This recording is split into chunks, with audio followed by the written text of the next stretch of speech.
बरसात का मौसम आ चुका है, प्लस गर्मियां भी हैं। जब बरसात होती है तो ठीक है, और बरसात नहीं हो रही तो उस समय गर्मियां बहुत तगड़ी होती हैं, उमस बहुत तगड़ा होता है। और ऐसे केसेस में सांप निकलने की जो घटनाएं हैं वो ज़्यादा सामने आती हैं, क्योंकि बरसात के मौसम में होता ये है कि जो सांप का घर होता है, जो सांप का बिल होता है, उसमें पानी भर जाता है, जिसकी वजह से सांपों को बाहर आना पड़ता है। और गर्मी इतनी ज़्यादा है कि सांप भी इतनी गर्मी को बर्दाश्त नहीं कर पाते हैं, वो भी अपने बिलों से बाहर आते हैं, या फिर बिलों में उनके पानी भर जाता है तो उनको बाहर आना पड़ता है। तो ऐसे स्थिति में बहुत हद तक संभावना है कि कोई सांप आकर के आपके मेडिकल स्टोर में भी घुस जाए।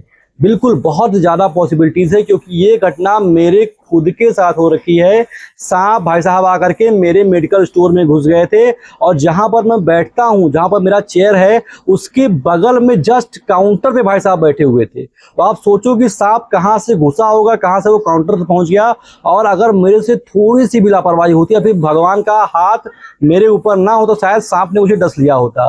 तो मैंने सोचा कि आपको, एक मेडिकल स्टोर ऑनर को, मेडिकल स्टोर में काम करने लड़के को, कुछ चीजें हैं जो बतानी आवश्यक हैं, खासतौर पर इस बरसात के मौसम में। देखिए भाई साहब, सांप के काटने का जो केसेस है वो भारत में सबसे ज्यादा है। विदेशों में तो लोग हमारे देश को सांपों का देश भी कहते हैं, क्योंकि यहाँ पर सर्पदंश की घटनाएं सबसे ज्यादा होती हैं। अब देखिए, as a medical store owner हमें क्या करना है, इस वीडियो में इस पर बात कर लेते हैं।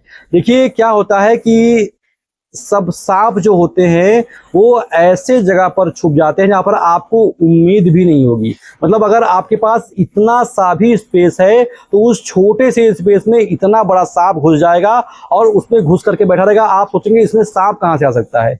तो पहली बात, आप जब मेडिकल स्टोर में हो तो आपके दुकान पर जो भी खाली डिब्बे हों, जो भी खाली गत्ते हों, आप जब भी उसको उठा रहे हो तो बहुत सावधानी से उठाएं, क्योंकि उसमें सांप हो सकता है। आप अगर ये मान के चलें कि इसमें सांप ना बैठा हो, आप इतनी सतर्कता बरतेंगे तो आपको ज़्यादा फायदा होगा। आपके दुकान में जो खाली गत्ते हों, जो खाली डिब्बे हों, आप इस बरसात के मौसम में सीधा उसको बाहर फेंक दें, क्योंकि ये बहुत उपयुक्त जगह होती है सांपों को छुपने के लिए। इसके अलावा आपके काउंटर का नीचे वाला पोर्शन, आपके जो गल्ला होता है, गल्ले के नीचे वाला पोर्शन, इस समय सांप बड़े ही आराम से आकर छुप करके बैठ सकते हैं। इसके अलावा आप जहां पर पन्नियां रखते हैं, आप जहां पर दवाइयां रखते हैं, कई बार तो ऐसा हुआ मेरे पड़ोसी के यहाँ कि जहां दवा रखी जाती है मेरे भाई डिब्बे में सांप घुसकर बैठा हुआ है। आप सोचो कि मतलब कितना अजीब लग रहा है कि आप दवा दे रहे हो कस्टमर को और उस दवा के डिब्बे में सांप बैठा हुआ है। तो इस मौसम में आपको बहुत ज्यादा सावधानी रखने की आवश्यकता है। आप कोई भी डिब्बा उठाएं, कोई भी पन्नी उठाएं, आप बहुत सावधानी से देखें कि भैया इसमें सांप नहीं बैठा, क्योंकि इस समय सांपों के केसेस बहुत ज्यादा है। मेरी दुकान में जहां पर मैं इतनी सेफ्टी रखता हूं, वहां पर सांप घुसे तो मैं और बाकी बातें और क्या ही करूं। तो भैया इस समय आपको बहुत ध्यान रखने की आवश्यकता है। जब आप शटर उठा रहे होते हैं तो कई बार ऐसा होता है कि जो शटर का ऊपर वाला पोर्शन होता है वहां पर सांप जाकर छुप कर बैठ जाते हैं। तो शटर उठाते वक्त, शटर गिराते वक्त आपको बहुत ज्यादा सावधान होने की आवश्यकता है। कई बार मेरे साथ ऐसा हुआ कि जब मैं शटर गिरा रहा होता है तो ऊपर से सांप गिर रहा है, तो वो सांप शटर के उस गोल वाले पोर्शन में कहां से घुस गया, कहां बैठ गया, भाई मेरे समझ से परे है।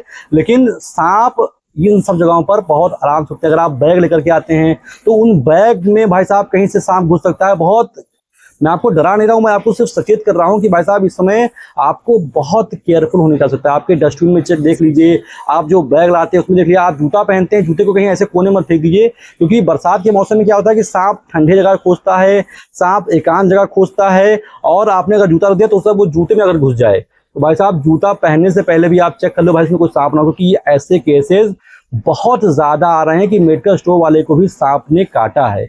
और आपके साथ ऐसी दुर्घटना ना हो, आपका कोई ऐसा जो है बुरी घटना ना हो, इसके लिए मैं आपको सिर्फ सचेत करने के लिए ये वीडियो बनाना, क्योंकि अभी जल्दी मेरे मेडिकल स्टोर में सांप निकला है। तो मैंने सोचा कि ये एक ऐसा विषय है इस पर और सारे भाइयों को सचेत करने की आवश्यकता है। इसके अलावा अगर आप एक मेडिकल स्टोर खोलने वाले हैं, अभी आप पढ़ाई लिखाई कर रहे हैं, कहीं नौकरी कर रहे हैं, आपको मेडिकल स्टोर खोलना है लेकिन उसके विषय में आपको कोई नॉलेज नहीं है, आप एकदम फ्रेशर व्यक्ति हैं, तो ऐसे लोगों के लिए मैंने एक कोर्स लॉन्च किया है जिसका नाम है शिवनीता मेडिकल स्टोर कोर्स। ये कोर्स आपकी मेडिकल स्टोर खोलने में हेल्प करेगा। इसका प्राइस मैंने मात्र 50 रुपये रखा है, ताकि ये ज़्यादातर लोगों के लिए पॉकेट फ्रेंडली हो, ज़्यादातर लोगों के पास ये पहुँच जाए जिसको मेडिकल स्टोर खोलने की आवश्यकता है, मेडिकल स्टोर खोलने वाले हैं। ज़्यादातर लोगों तक ये पहुंच जाए जिन्हें मेडिकल स्टोर खोलना है। इस कोर्स का लिंक मैंने डिस्क्रिप्शन में दे रखा है। साथ ही साथ आप चाहें तो प्ले स्टोर पर जाएं, वहां पर टाइप करिए शिवनीता SHIVNITA, मेरा ये लोगो दिखेगा। इसको डाउनलोड कीजिए, लॉगिन कीजिए, परचेज कीजिए। सिंगल क्लिक में वो सारी जानकारियां पा जाएंगे जो आपको एक मेडिकल स्टोर खोलने के लिए चाहिए होती हैं, जिसके लिए आप गूगल पर जाते हैं, यूट्यूब पर जाते हैं, किसी से रिक्वेस्ट करते हैं, थ्योरी करते हैं, लेकिन कोई आपको सही जानकारी बता नहीं पाता। तो मेडिकल स्टोर खोलना है तो ये 50 रुपए का कोर्स आपकी बहुत ज़्यादा हेल्प करने वाला है। फिलहाल इस वीडियो में तो बस इतना ही। आशा करता हूँ कि वीडियो आपको अच्छी लगी हो, अच्छी लगी इसको लाइक कर दीजिए। ऐसी वीडियोस आप और देखना चाहते हैं तो इस चैनल को सब्सक्राइब कर दीजिए। फिलहाल अभी तक मेरे साथ इतने धैर्य से बने रहने के लिए, आपके कीमती समय के लिए आपका बहुत बहुत शुक्रिया।